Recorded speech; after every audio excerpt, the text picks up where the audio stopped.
नेपालले कालापानी, लिपुलेक र लिम्पियाधुरा समावेश गरेर नयाँ राजनीतिक नक्सा सार्वजनिक गरेपछि भारतले उसलाई सो नक्सा मान्य नभएको विज्ञप्ति निकालिसकेको छ। यसरी भारत र नेपाल बीच द्वन्द्व हुने सम्भावना बढेर गएको छ। त्यसै बेलामा भारतीय मिडियाहरूले नेपालको सैनिक र भारतको सैनिक बीचको तुलना समेत गर्न सुरु गरिसके। भारत के पास 14.5 लाख सैनिक हैं, जबकि नेपाल के पास सिर्फ 95,000। हुन त यो थम्क्याउनको लागि मात्र होला, तर सैनिक हिसाबले बलियो हुँदैमा रणनीतिक मोर्चामा बलियो हुन सकिन्छ भन्ने चाहिँ बेलायती सैनिक र नेपालका सैन्य बीचको विभिन्न मोर्चाहरूमा नेपालले विजय प्राप्त गरेका उदाहरणहरूले प्रष्ट नै हुन्छ। किनकि त्यसबेला ब्रिटिस सैनिकहरू विश्वकै सबैभन्दा उत्कृष्ट सैनिकहरू थिए र नेपालका सैनिकहरूसँग कुनै आधुनिक हतियार पनि थिएन र सैनिकको संख्या पनि कम थियो। भारतलाई कप्लाक्कै निल्न सकेको ब्रिटिस सैनिकले नेपाललाई चाहिँ निल्न नसक्नु पनि एक बलियो उदाहरण हो। सैनिक शक्तिले मात्रै विजय प्राप्त गर्न सकिँदैन भन्ने। त्यसैले भारतको सैनिक शक्ति देखाएर नेपालमाथि विजय प्राप्त गर्न सकिन्छ भन्ने भारतीयहरूले नसोचे पनि हुन्छ भन्ने मलाई लाग्छ।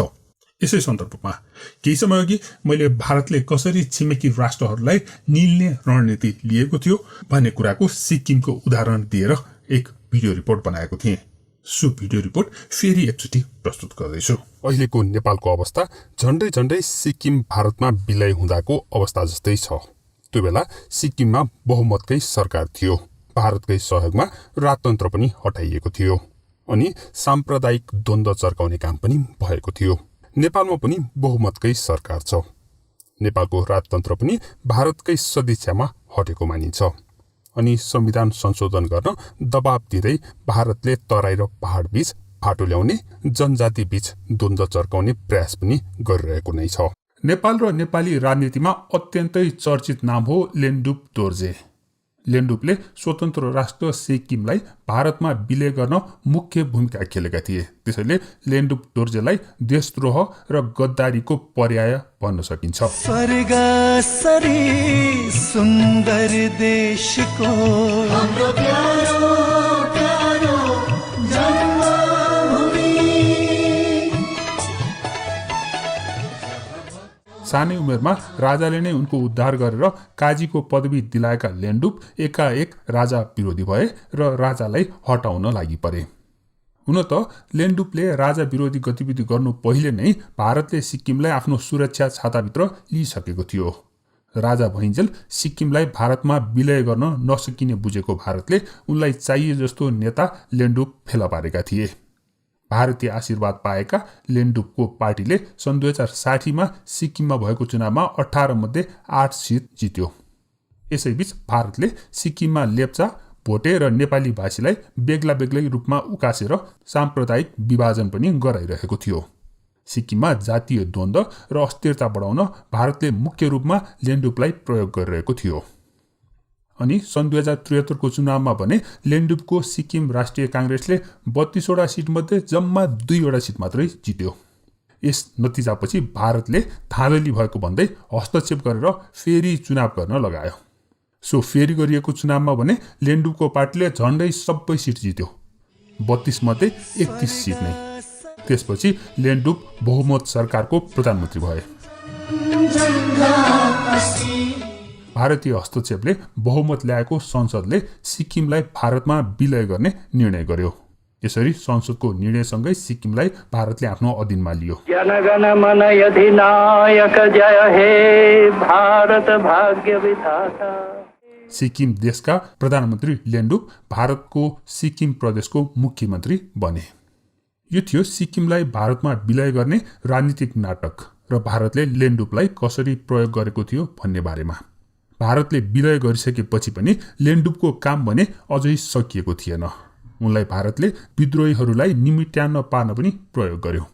सिक्किमेलीहरू विद्रोह गर्नै सक्दैनन् भन्नेमा ढुक्क भएपछि भारतले लेन्डुपलाई पनि चुसेको उखु जस्तै फालिदियो। लेन्डुपको काम सकियो भनेर उनलाई सिद्धाउन भारत सरकार लागि परेको थियो। त्यसैले सन् 2079मा भारतको प्रान्तको हैसियतले भएको आम चुनावमा लेन्डुपको पार्टीलाई अस्तित्व नै नरहने गरी हराइयो। चुनाव सकिएपछि मात्र लेन्डुपले आफू गोठी जस्तो प्रयोग भएको पत्तो पाए। त्यसपछि उनी विक्षिप्त जस्तै बने, सिक्किमलाई भारतमा विलय गराएकोमा पछुतो माने। तर अब भने ढिलो भइसकेको थियो। आफ्नै देशमाथि गद्दारी गर्ने नेता भनेर जनताले घृणा त गरे, भारत सरकार र भारतीय नेताहरूले पनि उनीमाथि विश्वास गर्न सकेनन्। कसैले विश्वास नगर्ने भएपछि लेन्डुप सिक्किमबाट निर्वासित भए।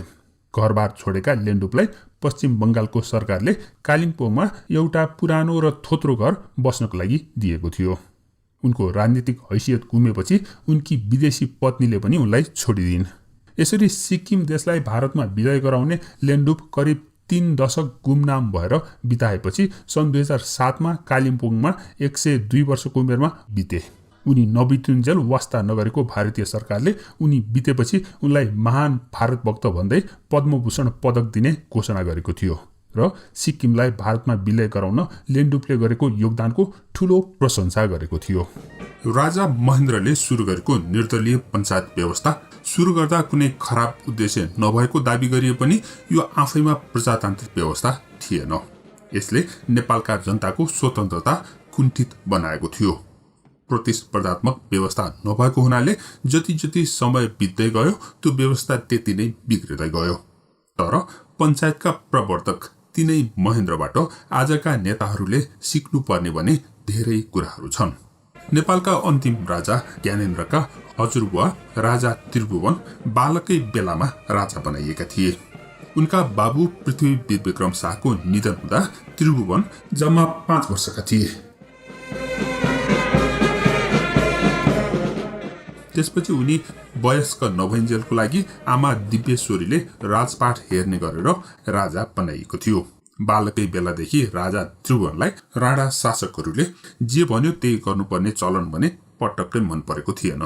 त्यही बेला भारत पढेर फर्केका केही नेताहरूले नेपाल प्रजा परिषद नाम गरेको एक भूमिगत समूह गठन गरेका थिए।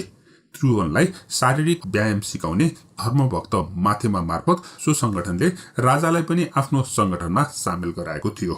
यो सबै चाल पाएपछि राणा शासकहरूले त्रिभुवनका विश्वासपात्र धर्मभक्त माथेमालाई फाँसी दिएका थिए। यसरी आफ्नो विश्वासपात्र धर्मभक्तलाई फाँसी दिँदा पनि राजा त्रिभुवनले भने टुलु हेरिरहे, केही गर्न सकेनन्।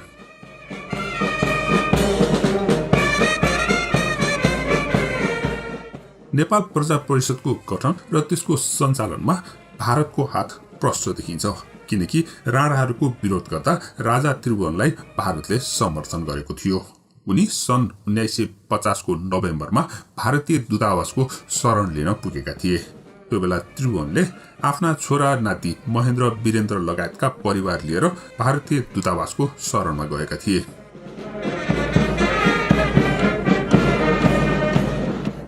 यसरी राजा नै विदेशी शक्तिको जंगुलमा फसेको देखेर प्रधानमन्त्री मोहन शमशेर अति नै रिसाएका थिए।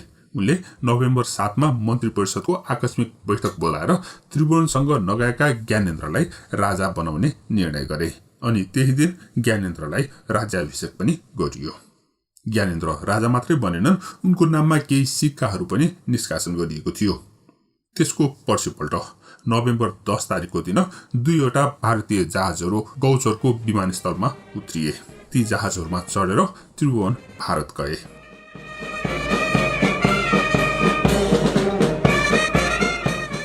यसैबीच भारतले ज्ञानेन्द्रलाई राजाको मान्यता नदिने औपचारिक घोषणा गरेपछि मोहन शमशेरलाई समस्या पर्यो। उनी राजासँग सम्झौता गर्न बाध्य भए। यसरी भारतको मध्यस्थतामा राजा, राणा र प्रजा परिषद बीच सम्झौता गरेर राणा शासनको अन्त्य गरिएको थियो।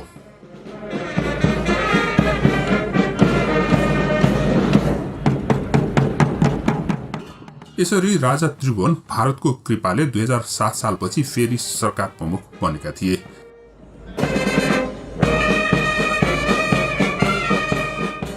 त्यसैले उनले भारतको नेपालमाथिको हस्तक्षेप टुलु हेरिरहे विरोध गर्न सकेनन्। त्यही बेला भारतले नेपालका सामरिक महत्वका क्षेत्रमा जताततै आफ्ना मान्छे घुसपैठ गर्न थालेको थियो। सेनामा, कर्मचारीमा, कूटनीतिमा सबैतिर भारतीयहरूको हालिमुहाली सुरु भयो। अरू त अरू दरबारभित्र पनि भारतीय कर्मचारी नियुक्त गरिएको थियो। दरबारभित्रका भारतीय कर्मचारीले राजा त्रिभुवनको हरेक गतिविधिलाई निगरानीमा राख्ने गर्दथ्यो। मन्त्री परिषद बैठक पनि भारतीय कर्मचारीको उपस्थिति नभई गर्न नपाइने नियम बनाइएको थियो। त्यस्तै भारतको आशीर्वाद नपाई कुनै पनि मन्त्रीलाई नियुक्त गर्न नपाइने पनि प्रावधान थियो। मन्त्री परिषदमा भएका भारत पक्षीय मन्त्रीहरूमा भद्रकाली मिश्र र सूर्यप्रसाद उपाध्याय प्रमुख थिए। नेपालका कर्मचारीहरूलाई पनि भारत अनुकूल बनाउन भारतले एक सल्लाहकार टोली खटाएको थियो। यसरी नेपालको दरबारदेखि मन्त्री परिषद र कर्मचारी तन्त्रमा भारतले पकड जमाउँदै गएको बेलामा राजा त्रिभुवनको निधन भयो।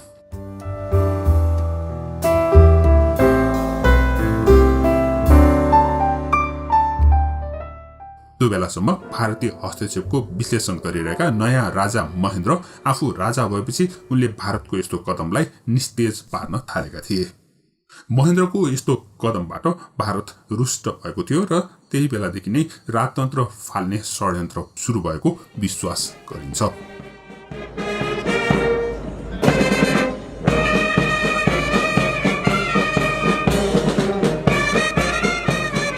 यसरी सिक्किमलाई भारतको जिम्मा लगाउने लेन्डुप दोर्जेकै समयमा भारतले त्रिभुवनको माध्यमबाट नेपाललाई भारतमा गाप्ने प्रक्रिया सुरु गरेको थियो।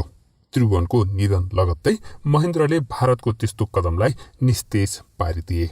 तर भारतबाट छुटकारा पाएका नेपाली जनताले पञ्चायती व्यवस्था झेल्नु पर्यो। 7 सालमा प्रजातन्त्र आयो भनेर मक्ख परेका नेपाली जनताले 36 सालमा अनि फेरि 46 सालमा आन्दोलन गर्नु पर्यो प्रजातन्त्रकै लागि भनेर।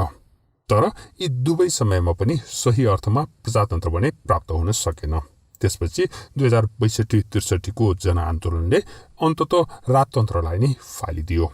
राजतन्त्र फाल्न पनि भारतको अहम भूमिका देखिएको छ।